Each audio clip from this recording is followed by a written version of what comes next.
बिस्मिल्लाहिर्रहमानिर्रहीम। Ninth class. आज हमने नेक्स्ट टॉपिक अपना डिस्कस करना है जो कि है सिग्निफिकेंस ऑफ माइटोसिस। माइटोसिस की इम्पॉर्टेंस क्या है, उसकी अहमियत क्या है। तो फर्स्ट ऑफ ऑल इसमें जो डिस्कस की जाएगी वो है जी ग्रोथ एंड डेवलपमेंट। पहले इन दोनों चीज़ों को मैं इलेबोरेट कर दूं कि ग्रोथ क्या चीज़ होती है और फिर देखेंगे कि ये डेवलपमेंट क्या चीज़ है।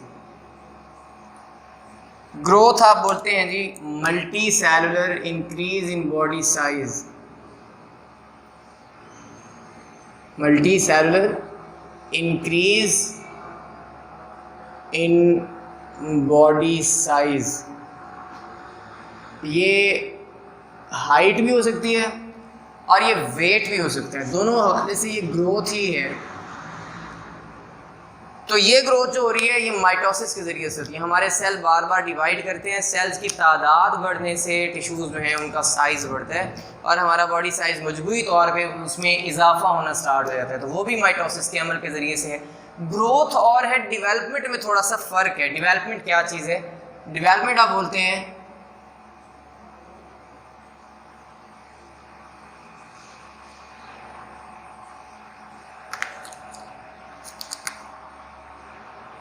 series of changes from the formation of zygote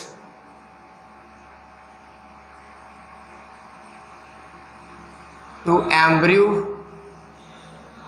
and then to a complete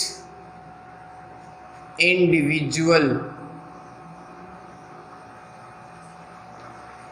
ये सीरीज ऑफ चेंजेस है कि जहां एक जाइगोट बना, जाइगोट के बाद एम्ब्रियो बना, एम्ब्रियो के बाद कंप्लीट इंडिविजुअल बना। बहुत सिंपल ये वर्ड लगता है, सिंपल सी लाइन लगी है डेवलपमेंट, लेकिन इस चीज़ को थोड़ा सा समझ लें। ये मैं चीज़ एक्सप्लेन कर चुका हूँ एम्ब्रियोलॉजी में, जब हमने फर्स्ट चैप्टर में एम्ब्रियोलॉजी की डेफिनेशन पढ़ी थी।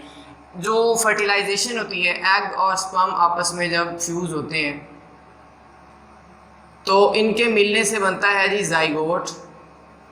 अब ये दोनों जो सेल्स थे ये हैप्लाइड थे, एग भी और स्पर्म भी गैमीट्स हैं, मिलेंगे जाइगोट बनाएंगे। ये डिप्लॉइड हो गया, लेकिन इसके बाद कहीं मियोसिस का अमल नहीं होता। यहाँ माइटोसिस ही होती है, सेल डिवाइड करते हैं, क्रोमोसोम की तादाद सेम रहती है। अब यहाँ से डिवीजन के बाद, यानी कि ये छोटा सा मिसाल के तौर पर हम कहते हैं कि एक डिप्लॉइड सेल है, इतना सा है, तो ये ना पूरी एक सिलसिलावार मराहिल होते हैं। पहले एक सेल में क्लीवेज होती है, इस तरह से ये 2 सेल्स में तकसीम होता है। इसमें एक और क्लीवेज होती है, 4 सेल्स में हुआ है। इसके बाद ये 8 सेल्स में तकसीम होता है, फिर 16 में होता है। इसी तरह तादाद बढ़ती है तो उनको मुख्तलिफ नेम्स भी दिए जाते हैं। तो ये सेल इसी तरह से डिवाइड कर करके, माइटोसिस कर करके अपनी तादाद बढ़ाते रहते हैं। तो इसके बाद चीज़ बनती है जी वो है एम्ब्रियो। अब एम्ब्रियो के बाद जो डेवलपमेंट होती रहेगी, मुख्तलिफ फेजेस में से गुजरेगी और आफ्टर 3rd मंथ इसको बोलते हैं फीटस। फीटस वो चीज़ है जिसमें जो बॉडी ऑर्गन्स हैं वो वाज़ेह तौर पे बन चुके हैं। आफ्टर 3rd मंथ ये फीटस बन जाता है और फीटस के बाद पूरी चेंज के बाद ये बनेगा जी कंप्लीट इंडिविजुअल। तो यहाँ से लेके ये जो चेंजेस आए हैं सारे के सारे, ये सारे इनमें भी, यानी जाइगोट से स्पेशली जाइगोट के बनने के बाद यहाँ तक जो भी अमल हो रहा है वो माइटोसिस के ज़रिए से हो रहा है। तो तादाद जो सेल्स की इस तरह से बढ़ती है, वो चाहे ग्रोथ में हो या डेवलपमेंट में हो, दोनों में वो माइटोसिस का अहम किरदार होता है। दूसरे नंबर पे हमारे पास जो है वो है जी सेल रिप्लेसमेंट।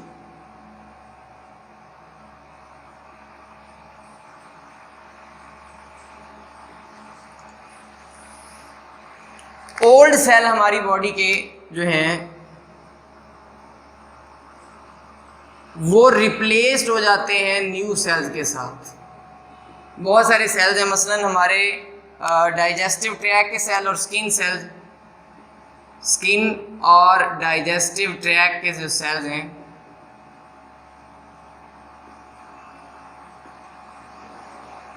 ये साथ साथ स्लफ्ड ऑफ होते रहते हैं, झड़ते रहते हैं, गिरते रहते हैं और इनके साथ साथ नए सेल जो हैं वो इनकी जगह ले लेते हैं।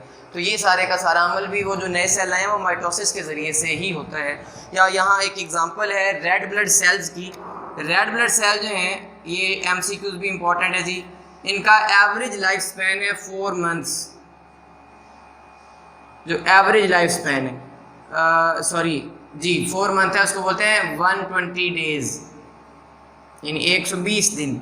उसके बाद इनको फैगोसाइटोज कर लिया जाता है। इसके बाद ये क्या होता है जी, फैगोसाइटोज, लाइसोसोम के ज़रिए से, ऑटोफैगी वाले अमल से।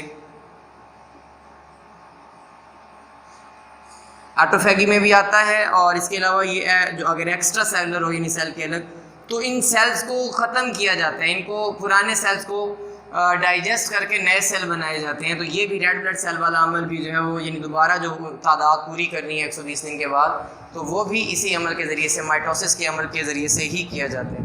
थर्ड जो हमारे पास फिनोमेना है वो है बेटा रीजनरेशन का। तीसरी चीज़ जो है वो रीजनरेशन है, दोबारा जनरेट कर लेना, कोई चीज़ दोबारा बना लेना, उसको रीजनरेशन कहते हैं। रीजनरेशन का अमल जो है वो मोस्टली होता है जी सी स्टार में। ये फिश नहीं है, याद रखना है, ये हम डिस्कस कर चुके हैं। तो सी स्टार जो है इसमें क्या होता है, मसलन इसमें ये दरमियान में इसकी रेडियल कैनाल होती है, और इसके इस तरह से 5 आर्म्स हैं।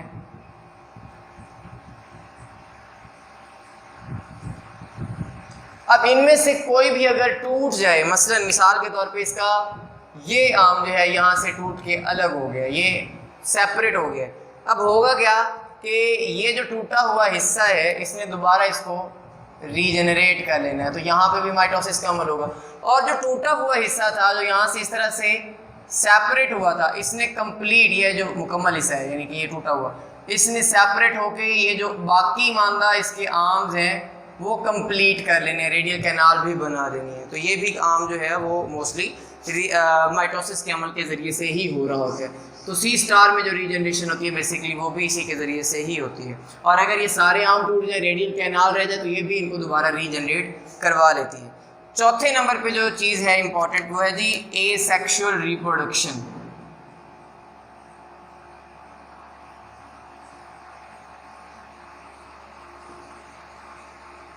एसेक्सुअल रिप्रोडक्शन बोलते हैं इसको। एसेक्सुअल रिप्रोडक्शन जिसमें एक ही सेल होगा, पेरेंट सेल है, जो बगैर यानी कि गैमीट्स के होती है, मुकम्मल इसको डिस्कस हम कर चुके हैं, बगैर गैमीट्स के है, और इसमें यानी कि पेरेंट एक ही इन्वॉल्व है और वो माइटोसिस करके नया ऑर्गेनिज्म बना देता है। तो आपने ये एग्जांपल्स पढ़ी हुई हैं, जैसे कि माइटोसिस के ज़रिए बाइनरी फिशन,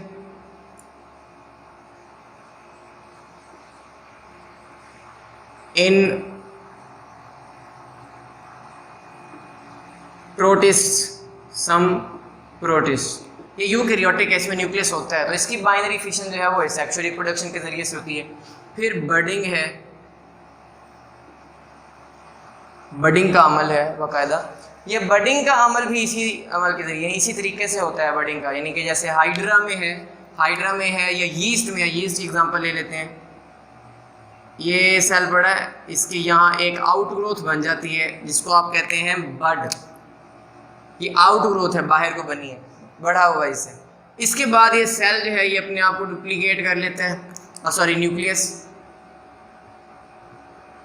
और डुप्लीकेट करने के बाद अपनी एक कॉपी तैयार करने के बाद एक इसमें चला जाता है, यानी एक यहाँ पे जो बने वो इसमें चला जाएगा। अब ये सेल जो है, ये वाला ऊपर जो आउट ग्रोथ है, ये अपने आप को ग्रो करवाती है, अपना साइज इसका बढ़ता है। अब यहाँ से इसका जब साइज बढ़ेगा, अब इसने यहाँ से सेपरेट होना है, और सेपरेट होने के बाद जब ये अलग एक बर्ड बनेगी तो इसने कंप्लीट इस जैसे सेल में तकसीम हो जाना है, चेंज हो जाना है।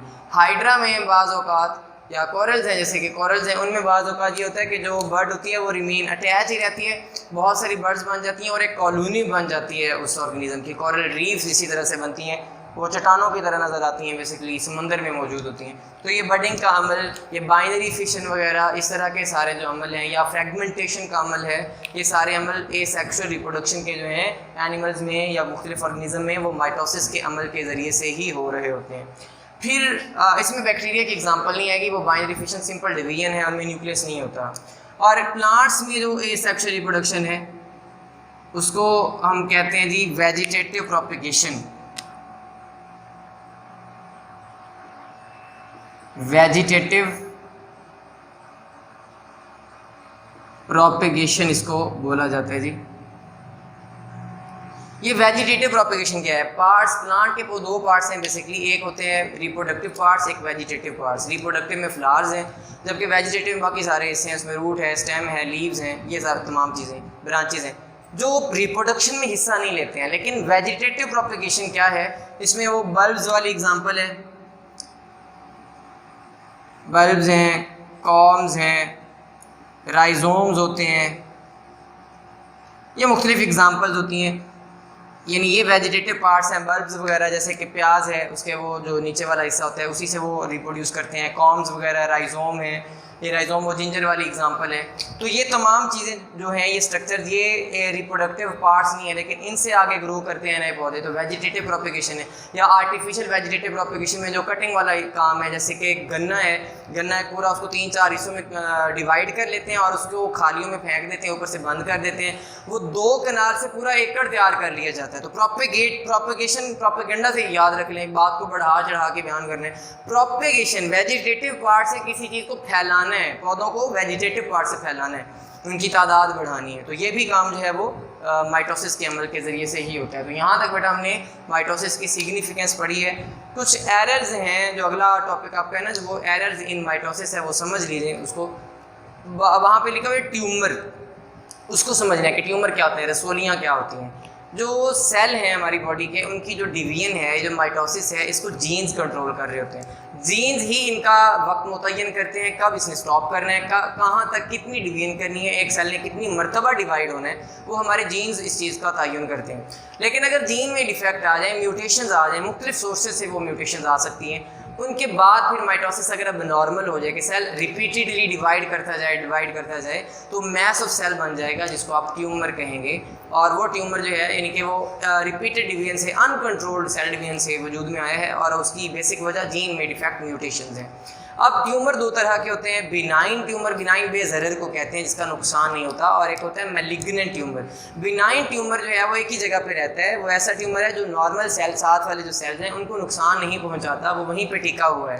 जबकि जो मैलिग्नेंट ट्यूमर है, ये अपने साथ मौजूद नॉर्मल सेल्स को भी अपना इफेक्ट जो है वो पहुँचाता है, उनको भी कैंसरस कर देता है, और इस अमल को आप बोलते हैं मेटास्टेसिस, यानी कि स्प्रेडिंग ऑफ डिजीज़ है, और कैंसरस बना देता है साथ वाले सेल्स को भी। ऐसा जो ट्यूमर है वो मैलिग्नेंट ट्यूमर कहलाता है। तो ये माइटोसिस के एरर्स हैं, ये शॉर्ट क्वेश्चन में भी आपने याद रखने हैं। नेक्स्ट इंशाल्लाह हम मियोसिस स्टार्ट करेंगे और उसकी सिग्निफिकेंस पढ़ेंगे। अल्लाह हाफिज़।